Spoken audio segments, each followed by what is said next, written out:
Hi, folks. Glad to have you join us this month. I hope you've been staying cool because the last 6 weeks have been really hot. I wanted to see how unusual it was for June to be so hot. There was apparently a very strong heat wave in the Southwest in June 1896. Parker, which is just a bit south of Lake Havasu City, they had 4 days in a row above 120 degrees that year. The hottest temperature ever measured in Arizona happened during a heat wave in June 1994. I experienced the hottest temperature ever measured in Phoenix, which was 122 degrees on June 26, 1990. So, yes, it can get really hot in Arizona in June. However, it's important to understand that night temperatures are increasing at greater rates than day temperatures. The current heat wave has covered much of the West and the Southwest. That's the image that you're seeing now. The first 2 weeks in July were the hottest maximum temperatures at the stations that you're seeing on that map. Those are the ones in dark red. Unfortunately, Phoenix is currently beating July temperatures from last year, and last year was a record-breaking July. We talk about temperatures in Phoenix a lot because Maricopa County is the hottest, most populous county in the country. The best way to cool things down in Arizona, though, is to get some more monsoon activity. We'll have to wait and see. So let's take a look at June. June was a bit of surprise because Arizona actually needs hot temperatures in June to get the monsoon building. That did happen, bringing an early start to monsoon activity. Unfortunately, it also tied with 2021 as the hottest June on record. Several counties had their hottest June. Flagstaff, Winslow, Prescott, Phoenix, they also all had their hottest June on record. But there it is. There's that early monsoon activity. June is climatologically the driest month of the year. So the remnants of Alberto helped get some good storms coming into the state. Some locations from that had about 400% of normal June precipitation. If we look at the last 12 months, Cochise County is still below what it needs. So it's helpful for June to rank Cochise County as the 11th wettest for that county. Statewide, June ranked as the 16th wettest June. So for the water year, now Mojave County is still really dry. And then that can impact both short and long-term drought. Southern counties and central Navajo and Apache counties are doing okay so far for water year precipitation. The water year runs from October to September.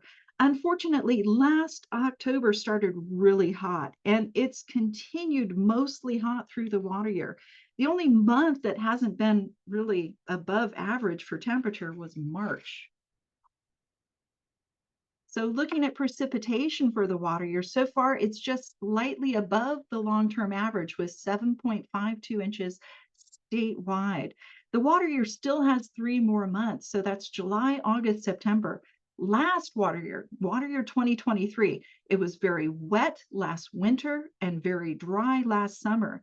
And water year 2023 ended up just slightly above the long-term average for the amount of precipitation. So we still have 3 more months to go for this water year.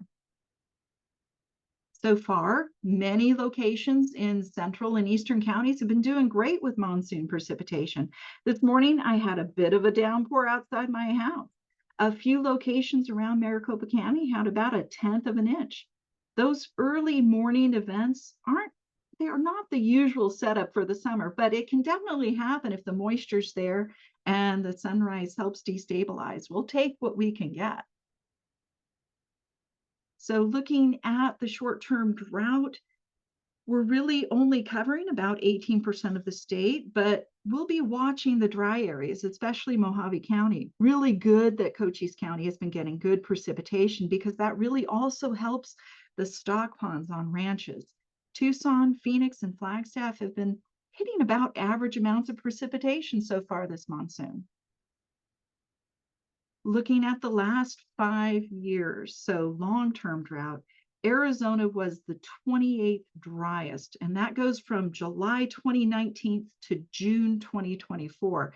And it ranked as the 8th warmest for those same 60 months. Arizona has been in a long-term drought since 1994, and it's not only caused by lack of precipitation. Arizona's drought is a hot drought, and that makes the atmosphere more thirsty. Wow. So now let's take a look at the rest of the month. We expect temperatures to remain above average for the month. With precipitation, we could see maybe more, maybe less. As usual with our monsoon, we have to wait and see. This, though, the seasonal outlook for August, September, and October, unfortunately, does not seem to look favorable for a cooler and wetter monsoon. With La Nina conditions still developing, the neutral conditions are taking place right now. That doesn't really play a role in our monsoon activity, but as La Nina develops for the winter, the expectations move to a more statistically dry winter for Arizona. So now we're looking forward to talking with our next guest, Mary. I do want to let you know that next month we'll have some interesting guest speakers. The president and vice president of the ASU student chapter of the American Meteorological Society. It'll be interesting to hear what they think will happen for the future of meteorology. But for now, let's talk to Dr. Mary Wright, Built Environmental Specialist for the Office of Heat Response and Mitigation for Phoenix. Welcome, Mary. Thank you, Erin. It's really nice to be here. Thanks for inviting me. Just here to chat a little bit about what we're doing at the Office of Heat Response and Mitigation to try and make this heat issue we all face a little bit more bearable. I think I may need to reenact my sharing privileges. I had a audio issue. All right, we're going on our sides here to see what we can do. And my goodness. Okay, let's try this again. All right, here we go. Here we go.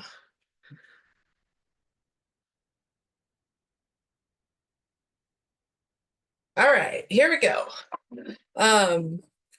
Yeah, so here to talk a little bit about our office and what we do, and just give a little bit of an overview of the shade situation in Phoenix, what the city is doing about it, and a little overview of this new Shade Phoenix plan we've developed.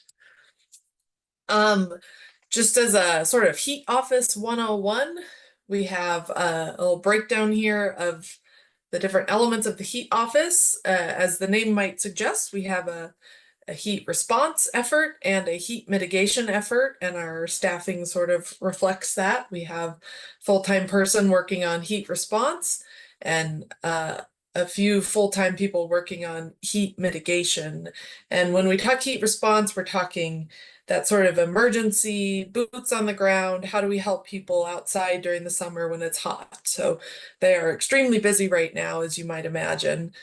And on the heat mitigation side of things, we're sort of broken into two components. We have our urban tree program manager doing all things trees in our city, and then there's myself, the built environment specialist. I'm doing a lot of thinking about built environment and heat mitigation, and really mostly so far has focused a lot on shade structures specifically. So I'm just going to highlight a few things that we're doing. We all have many things on our plates, but there's a few things up and running that we're very proud of. We have these grant programs for tree planting and for shade structures. At schools, we've been able to fund a number of shade structures at schools.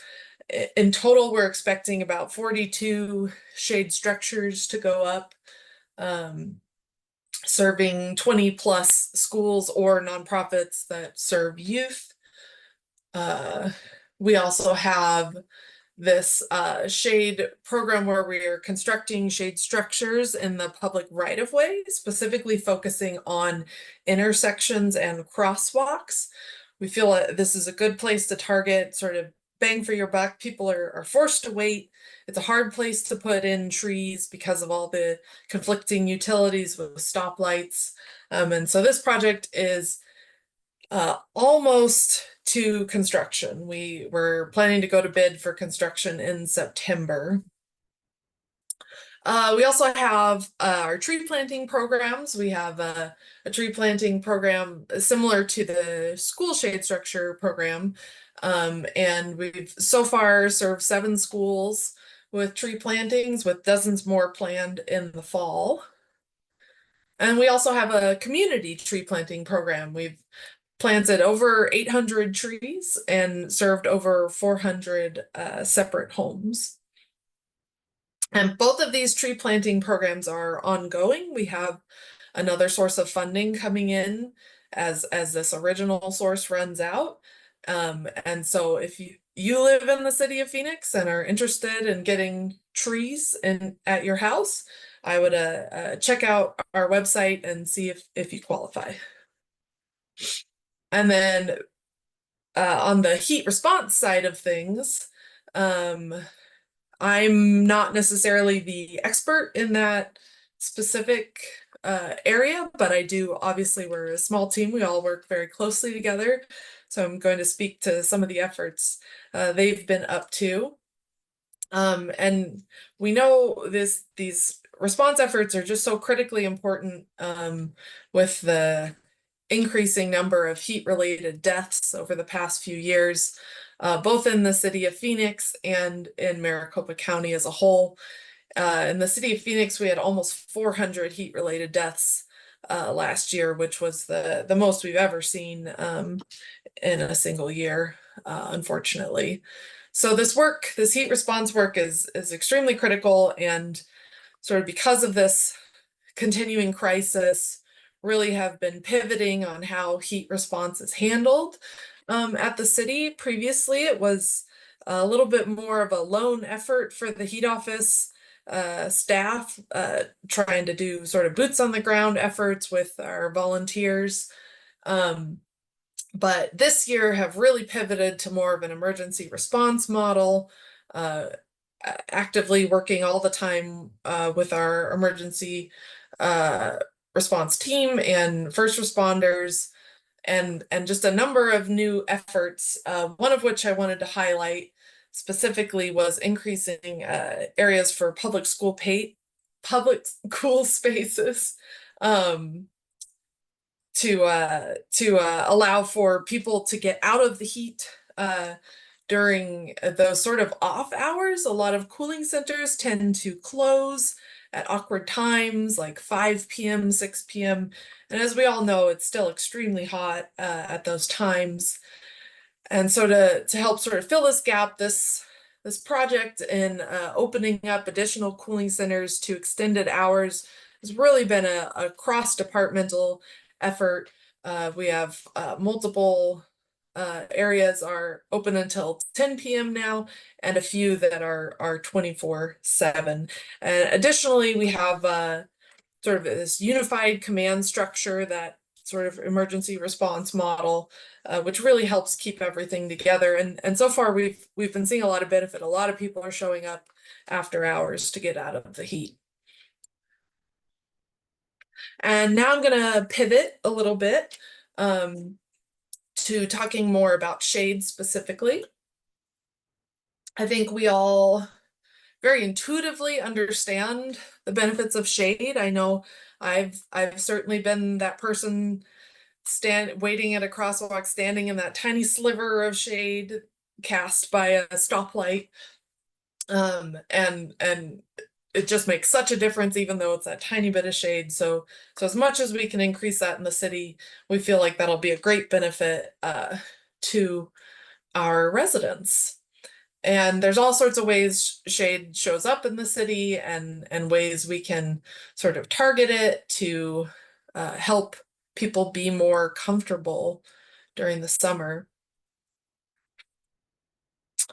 And of course, we know this from the sort of scientific perspective. I'm sure many of you are pretty familiar with this concept, but just to go over it, this diagram is showing the difference between air temperature or difference between different types of temperatures in the sun versus in the shade. We see that shade makes a bit of a difference in terms of air temperature and surface temperature, but it makes the biggest difference in terms of this radiant temperature, which is very sort of simply described as sort of this net heat load on the body, that dramatic difference you feel from that tiny bit of shade from the sun into the shade is actually quantifiable. And we see, I mean, it can get as much as 30 degrees Fahrenheit cooling from that as far as what we feel. And in some cases with like a very solid built shade structure, you can get even more cooling than that. Additionally, our sort of scholars and professionals are calling for action on shade. It's missing from a lot of plans, specifically heat plans, which is interesting. And there's just not a lot of sort of policy and infrastructure to actually implement shade in the city. And so we also see from the community that there's a huge desire for shade. There's 90% of residents say there's not enough built shade or trees in Phoenix. And, you know, on that Likert scale, we see a very large chunk of people also say there's a severe lack of these specific shade types. Whoops. And then, of course, as you may have experienced, shade is not equitably distributed across the city. There are certain areas of the city that have a huge amount of tree canopy compared to other areas of the city. And we see that 75% of residents live in a tract with less than 15% tree canopy. And 15% is kind of this benchmark number goal that we're trying to get to, like the community, the tree community is trying to get to. This comes from American Forests specifically. So definitely in need of more trees and shade from that perspective. And then we've also worked with some partners at ASU and UCLA to look at shade specifically. So this includes both shade from trees and shade from the built environment. These two maps are showing the same area in downtown Phoenix, and the difference in shade of the black areas at noon versus 6 p.m. Obviously much more shade at 6 p.m., but when we look citywide, and specifically when we're looking at sidewalks, we really see that our numbers are quite a bit lower than we'd like to see compared to guidelines that are out there and available. The MAG has this active transportation plan for shade and thermal comfort, recommends these benchmarks for sidewalk shade, and we've definitely got a long way to go there. Okay, so speaking about the shade plan specifically, it's called Shade Phoenix. We presented it to City Council in June, the first draft, and right now we're taking feedback. So if you'd like to give feedback, please get in touch. And the plan itself can be accessed online if you wanted to look through it specifically. But in developing this plan, we felt it was important to really embrace a few key values.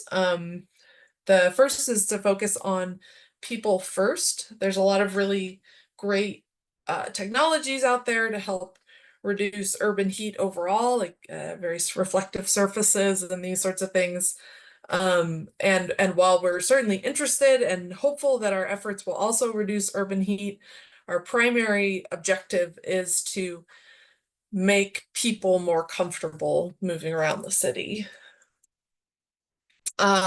We also believe that shade is a critical infrastructure and a service, and thus should be treated with a higher priority.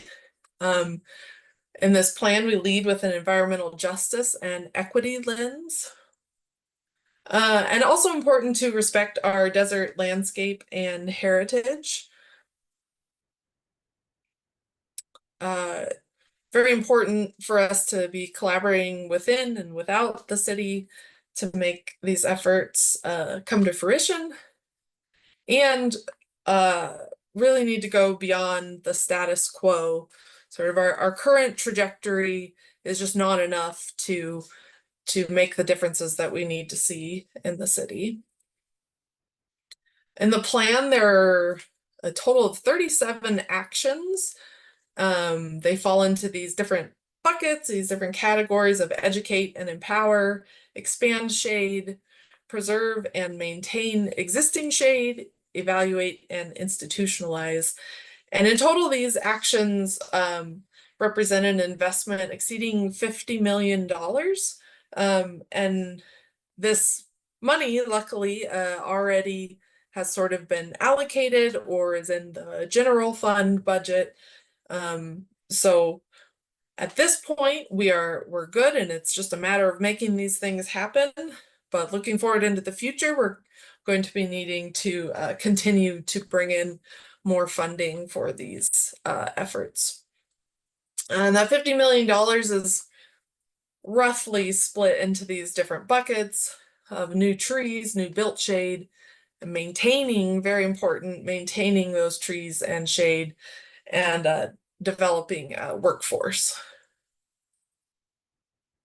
And lastly, our next steps are, we have a number of things to sort of finalize this plan, but I think in general, the takeaway from this slide is our final plan is going to come through in fall of 2024. I think we're aiming for October, and that'll be presented to City Council, and we're gathering community and stakeholder engagement feedback. So this right now, what we're doing here. So again, if you have any feedback on the plan or are more interested in looking at it more, definitely let me know. And that is all I have. Thank you so much for your time. I don't know if this is a questions situation for this webinar or.